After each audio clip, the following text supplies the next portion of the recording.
साल 1998 की बात है।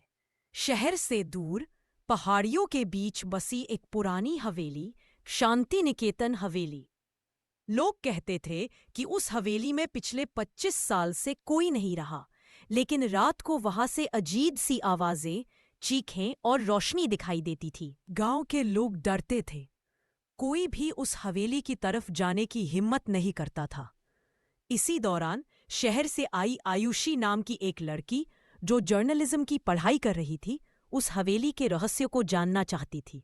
उसके पापा ने उसे हमेशा उस हवेली से दूर रहने की सलाह दी थी, लेकिन आयुषी जिद्दी थी।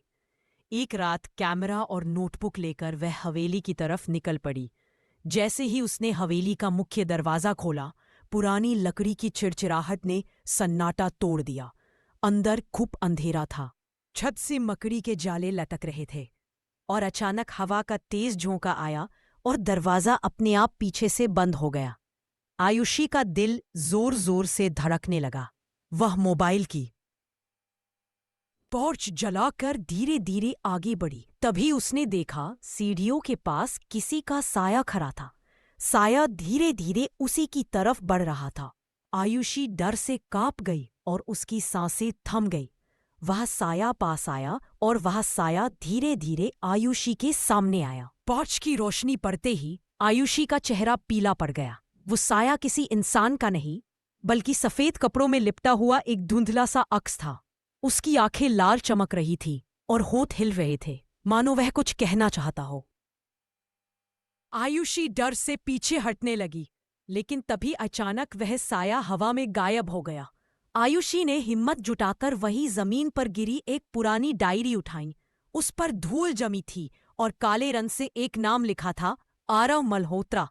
आयुषी ने पन्ने पलटने शुरू किए। पहले ही पन्ने पर लिखा था, अगर यह डायरी किसी को मिले तो जान लो कि इस हवेली की दीवारों में दफन है एक ऐसा सच जो कभी बाहर नहीं आना चाहिए। आयुषी की आंखें फैल गई। वह पन्ने पढ़ ही रही थी कि अचानक हवेली के ऊपर वाले कमरे से जोरदार चीख सुनाई दी। उसने कांपते हुए सीढ़ियों की तरफ देखा। सीढ़ियों पर खून की बूंदें टपक रही थीं, जो ऊपर वाले कमरे तक जा रही थी। आयुषी ने डरते डरते कदम बढ़ाए और पहला पैर सीढ़ी से रखा ही था कि पीछे से किसी ने उसके कंधे पर हाथ रख दिया। वह चौंककर पीछे मुड़ी और चीख पड़ी, तुम यहाँ क्या कर रहे हो? आयुषी ने जैसे ही पीछे मुड़कर देखा, उसका डर कुछ कम हुआ। वह उसका बचपन का दोस्त कबीर था, जो चुपके चुपके उसका पीछा करते हुए यहाँ तक आ गया था। कबीर बोला, तुम पागल हो क्या आयुषी? सब कहते हैं इस हवेली में भूत प्रेत है और तुम अकेली यहाँ चली आई। आयुषी ने हांफते हुए कहा, कबीर, मैंने यहाँ किसी का साया देखा और ये डायरी भी मिली है। इसमें लिखा है कि हवेली में कोई बड़ा राज छुपा है। कबीर ने डायरी को देखा और सिर हिलाया। ठीक है, अगर तू सच जानना चाहती है तो मैं भी तेरे साथ हूँ। दोनों ने टॉर्च की रोशनी में सीढ़ियों पर पड़े खून के धब्बे को देखा और धीरे धीरे ऊपर चढ़ने लगे। ऊपर जाते ही उन्हें एक कमरा दिखा, जिसका दरवाजा आधा टूटा हुआ था। जैसे ही उन्होंने दरवाजा धकेला, कमरे के बीचों बीच एक टूटा हुआ आईना पड़ा था। उस आईने में हल्की रोशनी चमक रही थी, मानो उसमें कोई और दुनिया कैद हो। आयुषी पास गई और आईने में झांका। उसने देखा, आईने में उसकी परछाई नहीं थी, बल्कि एक औरत की परछाई दिखाई दे रही थी, जो गले में भारी हार पहने और आंखों से खून के आंसू बहा रही थी। औरत के होंठ हिल रहे थे। आवाज धीमी थी लेकिन साफ सुनाई दे रही थी, बचाओ मुझे, इस हवेली की दीवारों से आजाद करो। अचानक कमरे की बत्तियां अपने आप जल गईं और दीवार पर खून से लिखा दिखाई दिया, आरव ने मुझे धोखा दिया। आयुषी और कबीर सन रह गए। अब सवाल था, आरव मल्होत्रा कौन था और उस औरत ने यह खौफनाक संदेश क्यों छोड़ा था? दीवार पर खून से लिखे शब्द, आरव ने मुझे धोखा दिया, देखकर आयुषी और कबीर की रूह कांप गई। कबीर ने घबराकर कहा, यह सब किसी ने हमें डराने के लिए किया होगा। लेकिन तभी डायरी का एक पन्ना अपने आप खुल गया। उस पर तारीख लिखी थी 15 अगस्त 1973। उस दिन का जिक्र पढ़ते ही दोनों के रोंगटे खड़े हो गए। डायरी में लिखा था, आज हवेली में बड़ी दावत है। सबको लगता है कि मैं और सानिया हमेशा खुश रहेंगे। लेकिन किसी को नहीं पता कि मैं इस शादी को कभी स्वीकार नहीं करूंगा। सान्या की किस्मत में सिर्फ मौत है। आयुषी ने कबीर की तरफ देखा। इसका मतलब आरव ने अपनी ही पत्नी सान्या को मारा था। इतना कहते ही आईने में वही औरत सान्या फिर दिखाई दी। इस बार उसने हाथ फैलाए और चिल्लाए, सच मत जानो वरना तुम भी मारे जाओगे। आईने के टूटे टुकड़े अपने आप हवा में उठने लगे और पूरे कमरे में उड़ने लगे। आयुषी और कबीर बचने के लिए झुक गए। जैसे ही सब शांत हुआ, उन्होंने देखा कि कमरे की दीवार पर एक नक्शा बना है। हवेली के नीचे गुप्त तहखाने का रास्ता दिखाया गया था। आयुषी ने फुसफुसाकर कहा, कबीर, सच यही तहखाने में छुपा है। कबीर ने डरते हुए पूछा, और अगर वहां मौत मिली तो? आयुषी ने दृढ़ता से जवाब दिया, फिर भी जाना पड़ेगा, क्योंकि ये सिर्फ एक कहानी नहीं है, ये मेरे पापा से भी जुड़ा राज है। कबीर चौंक गया। तेरे पापा? इस हवेली से उनका क्या रिश्ता? आयुषी की आंखों में आंसू आ गए। उसने धीरे से कहा, मेरे पापा आरव मल्होत्रा के छोटे भाई थे। कबीर यह सुनकर हक्का बक्का रह गया। क्या? तेरे पापा आरव मल्होत्रा के भाई थे? लेकिन तूने तो कभी यह नहीं बताया। आयुषी ने धीमी आवाज में कहा, मुझे भी हाल ही में पता चला। पापा हमेशा इस हवेली का नाम सुनते ही चुप हो जाते थे। उन्होंने कभी नहीं बताया कि इनका रिश्ता यहां से है। लेकिन मरने से पहले उन्होंने मेरे कानों में सिर्फ एक बात कही थी, आयुषी हवेली की सच्चाई कभी मत जानना। कबीर के रोंगटे खड़े हो गए। तो क्या तेरे पापा की मौत भी आयुषी ने सिर झुका लिया? हाँ, शायद वो भी किसी राज की वजह से हुई।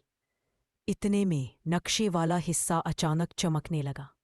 दीवार धीरे धीरे खिसक गई और नीचे जाने वाली गुप्त सीढ़ियां नजर आने लगी। दोनों ने टॉर्च जलाकर अंदर कदम रखा। तहखाना ठंडा और सन्नाटे से भरा हुआ था। जैसे जैसे वे नीचे उतरते गए, अजीब सी फुसफुसाहटें सुनाई देने लगी। मत आओ, वापस लौट जाओ। कबीर कांप गया। आयुषी, मुझे अच्छा नहीं लग रहा, चलो वापस चलते हैं। लेकिन आयुषी रुकने वाली नहीं थी।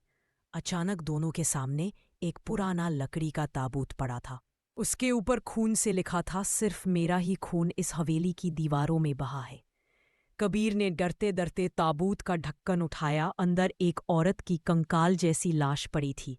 गले में वही भारी हार था जिसे उन्होंने आईने में देखा था। आयुषी ने फुसफुसाया, ये सान्या है। जैसे ही उसने हार को छूने की कोशिश की, तहखाने की दीवारें हिलने लगी और वही औरत, सान्या की आत्मा, सामने आकर चीखी, मेरी मौत का बदला तुम दोनों को चुकाना होगा। सान्या की आत्मा की चीख से पूरा तहखाना गूंज उठा। दीवारों से मिट्टी झरने लगी। हवा में तेज ठंडक भर गई। कबीर घबराकर बोला, आयुषी, ये जगह गिरने वाली है, चलो यहां से निकलते हैं। लेकिन आयुषी ने आत्मा की ओर देखते हुए कहा, नहीं, हमें सच जानना होगा। सान्या, तुम्हारी मौत कैसे हुई? आत्मा की आंखों से फिर खून के आंसू बहे। उसने कांपती आवाज में कहा, आरव ने मुझे इस हवेली की चौखट पर मार डाला क्योंकि मैं उसके सबसे बड़े गुनाह का राज जान चुकी थी। कबीर ने चौंक कर पूछा, कौन सा गुनाह? सान्या ने जवाब देने ही वाली थी कि अचानक उसके चेहरे पर डर उभर आया। उसने चीख कर कहा, नहीं, वो आ रहा है, भागो। तभी तहखाने में दूसरी दिशा से भारी कदमों की आवाज आने लगी। आयुषी और कबीर ने टॉर्च घुमाई तो देखा, एक लंबा चौड़ा आदमी काले कोट में धीरे धीरे उनकी ओर बढ़ रहा था। उसके हाथ में लालटेन थी और चेहरा अंधेरे में छुपा हुआ। कबीर ने फुसफुसाकर कहा, ये कौन है, इंसान या? वह आदमी पास आकर गहरी आवाज में बोला, इस हवेली का राज जानने वाले कभी जिंदा नहीं रहते। आयुषी की सांस रुक गई।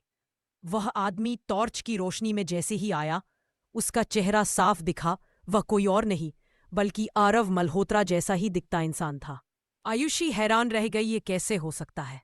आरव तो 50 साल पहले मर चुका था। कबीर ने कांपते हुए कहा, या तो ये उसकी आत्मा है या फिर कोई ऐसा शख्स जो उसकी पहचान छुपा रहा है। वह रहस्यमयी आदमी आगे बढ़ा और बोला, तुम दोनों को अब यहीं हमेशा के लिए रहना होगा। वह रहस्यमयी आदमी धीरे धीरे आगे आया। उसकी आंखों में अजीब सी चमक थी, मानो वह इंसान हो ही ना। आयुषी ने कांपती आवाज में पूछा, तुम आरव हो? आदमी ठहाका मारकर हंसा। आरव तो कब का मर चुका है, लेकिन उसकी आत्मा आज भी इसी हवेली में कैद है। मैं वही हूं, उसका वारिस। कबीर ने तंज कसते हुए कहा। वारिस? कौन सा वारिस? हवेली तो सालों से वीरान है। आदमी ने गुस्से से कहा, मैं विक्रांत मल्होत्रा, आरव का बेटा। आयुषी के पैरों तले जमीन खिसक गई। न नहीं, ये कैसे हो सकता है? पापा ने कभी आरव के बेटे के बारे में क्यों नहीं बताया? विक्रांत की आंखें खून की तरह लाल हो गई। उसने जोर से कहा, क्योंकि तुम्हारे पापा ही गुनाहगार थे। उन्हीं की वजह से मेरे पिता की मौत हुई, और अब उनकी बेटी इस हवेली में चली आई है। किस्मत खुद उसे मेरे सामने ले आई। आयुषी की आंखों में आंसू भर आए। नहीं, मेरे पापा मासूम थे, उन्होंने किसी को नहीं मारा। विक्रांत ने क्रूर हंसी हंसते हुए कहा, तो फिर ये सबूत देखो। उसने तहखाने के अंधेरे कोने से एक पुराना ट्रंक खींचा। ट्रंक खोलते ही उसमें से पुराने खून से सने कपड़े, एक पिस्तौल और कुछ दस्तावेज मिले। उन दस्तावेजों पर साफ लिखा था, हस्ताक्षर अजय मल्होत्रा। कबीर ने हैरान होकर कहा, इसका मतलब तुम्हारे पापा ने ही सान्या को मारा था? आयुषी की सांसें थम गईं। उसका दिल चीख रहा था, नहीं, ये सच नहीं हो सकता। लेकिन तभी ताबूत के पास पड़ी सान्या की आत्मा अचानक प्रकट हुई। उसने दर्द भरी आवाज में कहा, सच का असली चेहरा अभी भी छुपा है। असली कातिल ना आरव है ना अजय। आयुषी और कबीर दोनों सन्न रह गए। आखिर फिर कातिल कौन था? सान्या की आत्मा ने धीरे धीरे अपनी बात जारी रखी। सच्चाई इतनी आसान नहीं जितनी तुम सोच रही हो, आयुषी। तुम्हारे पापा ने गलती की, लेकिन सच्चा कातिल कोई और है। कबीर ने हैरानी से पूछा, तो फिर ये सब दस्तावेज और साक्ष्य? सान्या ने उत्तर दिया, वो सब बस लोगों को भ्रमित करने के लिए रखा गया था। असली कातिल ने मुझे और मेरे पति आरव को मारने की साजिश की थी और तुम्हारे पापा पर आरोप डाल दिए। आयुषी के हाथ कांपने लगे। तो फिर असली कातिल कौन है? सान्या की आत्मा ने आईने की तरफ इशारा किया। वो हमेशा तुम्हारे सामने रहा, हर रात, हर छाया में। वह हवेली का सबसे भरोसेमंद आदमी था, जिसे सबने आरव का दोस्त माना। लेकिन वही है कातिल। कबीर ने टॉर्च की रोशनी आईने पर डाली, और अचानक उन्होंने देखा आईने में एक आदमी की परछाई, जिसने सटीक रूप से हवेली के हर कदम पर उन्हें देखा था। विक्रांत की आंखें आग की तरह जल रही थी, लेकिन वह भी हैरान रह गया। कबीर ने फुसफुसाया, ये वही आदमी है जिसने हमें यहां फंसाया। सान्या की आत्मा ने कहा, हाँ, और अगर तुम सच नहीं जानोगे तो हवेली तुम्हें कभी जाने नहीं देगी। तभी तहखाने की दीवार से एक दरार खुली और उसके अंदर से धीरे धीरे पुरानी तस्वीरें और रिकॉर्डिंग्स गिरने लगी। आयुषी ने रिकॉर्डिंग उठाई और चलाया। स्क्रीन पर दिखा एक आदमी आरव और सान्या के साथ मुस्कुरा रहा था, लेकिन उसकी आंखों में क्रूर योजना की चमक थी। और तभी स्क्रीन पर नाम लिखा आया, विशाल कपूर। कबीर ने गहरी सांस ली। तो यही असली कातिल है, विशाल कपूर। लेकिन मैं आज भी जिंदा कैसे है? सान्या की आत्मा ने फुसफुसाया, वे हर समय तुम्हारे सामने रहा और अब उसका अगला शिकार तुम हो। विशाल कपूर की पहचान सामने आते ही आयुषी और कबीर का दिल जोर जोर से धड़कने लगा। तो ये वही है जिसने इतने सालों तक इस हवेली में साजिशें रची, आयुषी ने धीरे से कहा। कबीर ने टॉर्च को ऊंचा उठाया और तहखाने के हर कोने में देखने लगा। वहां हर दीवार पर विशाल की तस्वीरें, साक्ष्य और पुराने खत लगे थे, जो दिखा रहे थे कि उसने कैसे आरव और सान्या को फंसाया। तभी एक तेज हवा का झोंका आया और दरवाजा अपने आप बंद हो गया। विशाल की गहरी आवाज हवेली में गूंजने लगी, तुमने मेरी राज को जान लिया, अब तुम भी इस हवेली का हिस्सा बनोगी।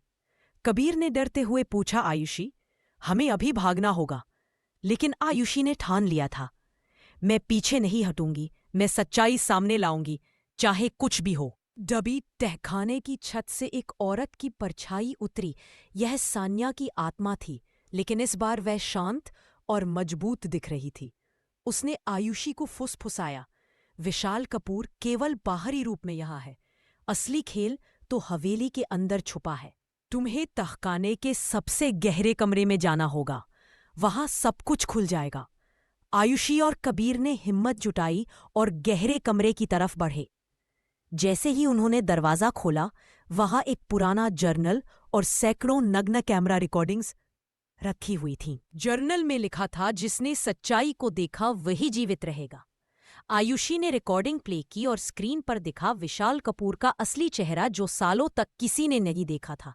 उसकी आंखों में वही क्रूर चमक और पागलपन था। कबीर ने फुसफुसाकर कहा, अब समझ में आया क्यों हवेली ने कभी किसी को छोड़कर नहीं भेजा। विशाल यहाँ हर कदम देख रहा था। और अब हमें अपनी चाल चलनी होगी, आयुषी ने दृढ़ता से कहा। हवेली का राज अब किसी के हाथ नहीं जाएगा, मैं इसे उजागर करूंगी। तभी तहखाने की दीवारों से एक तेज रोशनी निकल आई और हवेली में खौफनाक सन्नाटा छा गया। हवेली की दीवारों से निकली तेज रोशनी ने आयुषी और कबीर को अस्थायी रूप से अंधेरे में धकेल दिया। जब उनकी आंखें एडजस्ट हुई, उन्होंने देखा कि तहखाने के सबसे गहरे कमरे में विशाल कपूर खुद खड़ा था, हाथ में पुराना छुरा लिए। विशाल ने ठहाका मारा, अब मैं तुम्हें रोशनी में देख सकता हूं और तुम नहीं बच पाओगी। कबीर ने फुसफुसाकर कहा, आयुषी, हमें कोई योजना बनानी होगी, बस डर मत। आयुषी ने धीरे से देखा कि कमरे के चारों तरफ पुराने कैमरे लगे हैं, जो हर उनका कदम रिकॉर्ड कर रहे थे। उसने समझ लिया कि विशाल ने हवेली में हर कदम पहले से प्लान किया था। लेकिन तभी आयुषी को याद आया, डायरी में एक पन्ना था जो उन्होंने पार्ट 2 में देखा था। उस पन्ने पर लिखा था, यदि कभी खतरा लगे तो हवेली की बुनियाद में छुपा हुआ गुप्त कमरा ढूंढो। आयुषी ने कबीर से कहा, वहां हमें कोई सुराग मिलेगा, विशाल की आंखों से बचना होगा। दोनों ने जल्दी से दीवार के पीछे दबे हुए पुराने निशान खोजे। दीवार के पीछे एक छोटा दरवाजा निकला। जैसे ही उन्होंने दरवाजा खोला, उन्हें अंदर पुराने दस्तावेज और ऑडियो रिकॉर्डिंग्स मिली। इन रिकॉर्डिंग्स में विशाल कपूर की हर चाल, उसके आरव और सानिया के खिलाफ षड्यंत्र और हवेली पर कब्जे की योजना थी।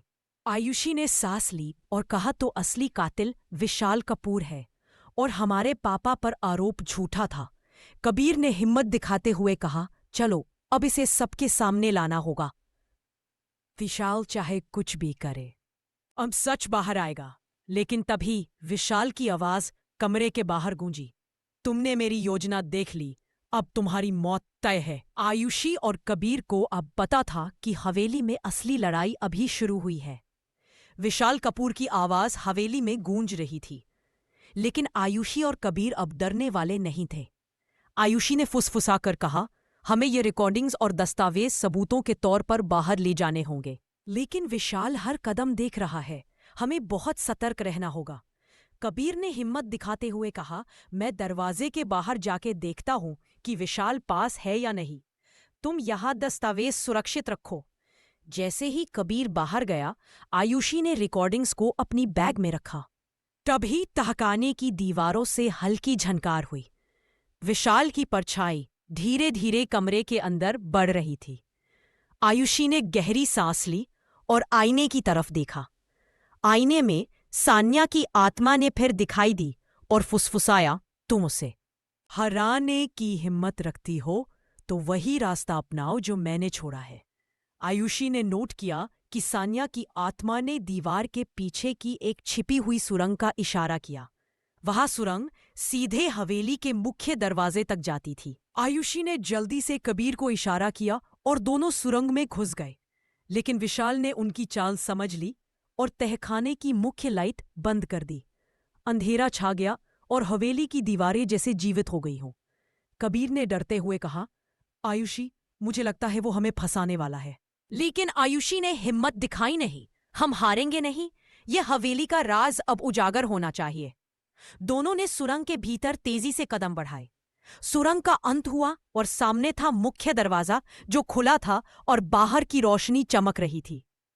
आयुषी ने धीरे से कहा, हम बाहर निकल गए, लेकिन अब सबसे खतरनाक हिस्सा शुरू होगा।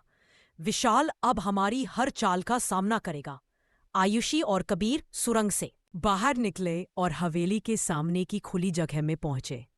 लेकिन विशाल कपूर पहले से ही वहां खड़ा था, हाथ में वही पुराना छुरा लिए। उसकी आंखों में पागलपन और क्रूरता साफ झलक रही थी। विशाल ने ठहाका मारा, सोचा तुम मुझे आसानी से छोड़ दोगी। यह हवेली मेरे खेल का हिस्सा है और तुम इसका हिस्सा बन गई हो। कबीर ने कदम आगे बढ़ाया। हम तुम्हारे खेल में अब शामिल नहीं होंगे। तुम्हारी चाल खत्म होने वाली है, विशाल ने हंसते हुए कहा। अरे, यह हवेली मेरी बनाई हुई पहेली है और तुम सिर्फ मोहरे हो। आयुषी ने अपनी बैग से दस्तावेज और रिकॉर्डिंग्स निकालकर जोर से कहा, सच्चाई अब सबके सामने आएगी। तुम चाहे कुछ भी कर लो, हवेली के राज उजागर होंगे। विशाल ने छुरा हवा में घुमाया और दौड़ पड़ा। कबीर ने झपटा मारा और आयुषी को पीछे खींचा। दोनों ने मिलकर विशाल की चाल को रोका और दस्तावेज को सुरक्षित रखने के लिए कमरे के बाहर फेंक दिया। लेकिन विशाल ने अचानक एक झटके से तहखाने की दीवार हिलाई और सभी रास्ते बंद कर दिए। हवा में तेज झोंका आया और कमरे का तापमान अचानक गिर गया। विशाल ने क्रूर मुस्कान के साथ कहा, अब तुम दोनों इस हवेली में हमेशा फंसोगे। आयुषी ने हिम्मत दिखाते हुए कहा, तुम हमें डराकर नहीं रख सकते। सानिया की आत्मा भी हमारी मदद कर रही है। तुम जितना भी चालबाजी कर लो, सच सामने आएगा। तभी हवेली की दीवारों से एक अजीब सी हल्की रोशनी निकली और विशाल डरते हुए पीछे हट गया। सानिया की आत्मा ने आवाज दी, सच की ताकत से बड़ी कोई चीज नहीं होती। अब कदम सावधान रखो। आयुषी और कबीर ने समझ लिया कि अब विशाल को हराने का असली समय आ गया है। हवेली में अंधेरा और सन्नाटा था। विशाल कपूर हर तरफ से आयुषी और कबीर को घेरने की कोशिश कर रहा था, लेकिन दोनों अब डरने वाले नहीं थे। आयुषी ने फुसफुसाकर कहा, कबीर, हमें इसका सामना करने के लिए योजना बनानी होगी। हवेली की हर दरार, हर सुरंग, हर छिपा रास्ता हम जानते हैं। अब समय है उसका खेल खत्म करने का। कबीर ने सिर हिलाया। ठीक है, हम दस्तावेज और रिकॉर्डिंग्स का इस्तेमाल करेंगे और विशाल को फंसाएंगे। दोनों ने सुरंग की मदद से विशाल को तहखाने के मुख्य कमरे में लुभाया। आयुषी ने पुरानी रिकॉर्डिंग्स चलाने का झांसा दिया, जिससे विशाल को लगा कि सच बाहर निकलने वाला है। विशाल क्रोधित होकर कमरे में घुसा। तभी आयुषी ने जोर से कहा, देखो, ये हवेली और सच्चाई हमारे साथ है। अब तुम्हारा खेल खत्म होता है। कबीर ने तेजी से कमरे के चारों ओर लगे पुराने कैमरों की वायरिंग काट दी। कमरे की रोशनी बंद हो गई और हवेली में अजीब सी चमकदार रोशनी फैल गई। सान्या की आत्मा ने चुपचाप कदम बढ़ाया और विशाल के सामने प्रकट हुई। उसने कहा, तुमने कितने लोगों की जिंदगी तबाह की, अब तुम्हारा अंत निश्चित है। विशाल ने हिम्मत दिखाई और हमला किया, लेकिन आयुषी और कबीर ने मिलकर उसे सुरंग में फंसा दिया, जिससे विशाल बाहर निकल नहीं सका। हवेली की दीवारें खुद ब खुद बंद होने लगी और विशाल की चीख हवेली की गहराइयों में खो गई। सान्या की आत्मा ने मुस्कुराते हुए कहा, सच की ताकत से बड़ा कोई हथियार नहीं है। अब हवेली को शांति मिली है। आयुषी और कबीर थके हुए लेकिन खुश थे। वे जानते थे कि सच्चाई अब उजागर हो चुकी थी और हवेली की कहानी अब किसी को डराने वाली नहीं रही। अगले दिन सुबह का पहला सूरज हवेली पर चमक रहा था। आयुषी और कबीर थके हुए लेकिन संतुष्ट भाव से बाहर निकले। हवेली अब डरावनी नहीं रही, बल्कि रहस्यमयी सच्चाई का प्रतीक बन गई थी। आयुषी ने अपने कैमरा और दस्तावेज संभाले। अब समय है शहर में यह सब उजागर करने का, उसने कहा। कबीर ने हाँ में सिर हिलाया। वह शहर पहुंचे और स्थानीय अखबार और न्यूज चैनल को हवेली की पूरी कहानी सुनाई। सभी रिकॉर्डिंग्स और दस्तावेज उनके पास थे। विशाल कपूर की साजिश और आरव सान्या की हत्या का सच अब सबके सामने था। शहर में सनसनी फैल गई। लोगों ने हवेली को देखकर डर महसूस किया, लेकिन अब समझ गए कि सच हमेशा सामने आता है। आयुषी ने देखा कि उसके पापा का नाम निर्दोष साबित हो गया। उसने फुसफुसाया, पापा, मैं तुम्हारा नाम साफ कर पाई। कबीर ने उसका हाथ थामकर कहा, अब कोई तुम्हारे पापा को दोषी नहीं कहेगा और हवेली का राज भी सुरक्षित रह गया। लेकिन हवेली की चुप्पी में कहीं दूर से सान्या की आत्मा की हल्की मुस्कान दिखाई दी। उसने धीरे से कहा, सच्चाई का राज अब सुरक्षित है, लेकिन याद रखना, हर रहस्य का भार हमेशा हल्का नहीं होता। आयुषी और कबीर ने शहर की ओर देखा और जानते थे कि उनका साहस और हिम्मत ने न केवल हवेली का राज खोला, बल्कि उनके जीवन को भी बदल दिया। कुछ महीने बाद आयुषी और कबीर शहर में सामान्य जीवन जी रहे थे। हवेली का राज सबके सामने आ चुका था और विशाल कपूर का सच उजागर हो गया। लेकिन एक दिन आयुषी को अपने घर के पते पर एक पुराना लिफाफा मिला। लिफाफे में लिखा था, सच सामने आया लेकिन खेल अभी खत्म नहीं हुआ। आयुषी ने झट से लिफाफा खोला और उसमें एक छोटा आईना मिला। आईने में उसकी और कबीर की परछाई थी, लेकिन पीछे एक अजनबी की हल्की परछाई दिखाई दे रही थी। आयुषी का दिल जोर से धड़कने लगा। कबीर ने पूछा, क्या है वो? आयुषी ने धीरे से कहा, लगता है हवेली ने अभी भी कोई रहस्य छुपा रखा है। विशाल की चाल खत्म हुई, लेकिन कहीं न कहीं उसकी योजना अभी भी जिंदा है। तभी आईने से एक धीमी आवाज आई, सच का पीछा हमेशा चलता है। अगली कहानी अभी शुरू हुई है। आयुषी और कबीर एक दूसरे की ओर देखने लगे। वे जानते थे कि उनका साहस और हिम्मत अब भी जरूरी थी, लेकिन इस बार वे तैयार थे। हवेली का रहस्य उजागर हो गया, लेकिन सच्चाई की लड़ाई कभी खत्म नहीं होती। और इस तरह शांति निकेतन हवेली का राज हमेशा यादगार बन गया। एक ऐसी कहानी जो डर, रहस्य, साहस और सच्चाई से भरी थी। The end। लेकिन रहस्य अभी भी हवेली में जीवित है।